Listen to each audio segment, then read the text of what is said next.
Би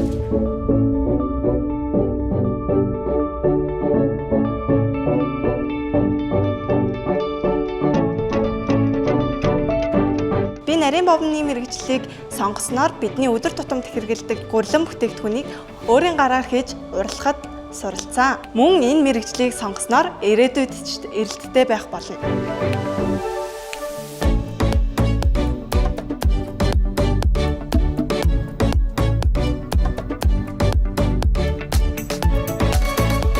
Нарийн бов гурилан бүтээгдэхүүн үйлдвэрлэл мэргэжлийн суралцагчдад Мэдлэгээс гадна практик ур чадварыг орчин үеийн тоног төхөөрөмж багаж хэрэгслээр хангагдсан цех лабораторид сургалтын үйл ажиллагааг зохион явуулж байна. Энэхүү сургалтын үйл ажиллагааг маань мэргэжлийн өндөр ур чадвартай олон жилийн ажлын туршлагатай багш нар маань зохион явуулдаг. Ингэснээрээ үйлдвэр аж ахуйн нэгждэр үйлдвэрлэлийн дадлагт гарахад мэдэхгүй чадахгүй зүйл бага тохиолддог. Манай сургуулийн төгсөгчд маань төгсөөд 100% ажлын байраар хангагдаж байгаагаараа онцлог юм аа.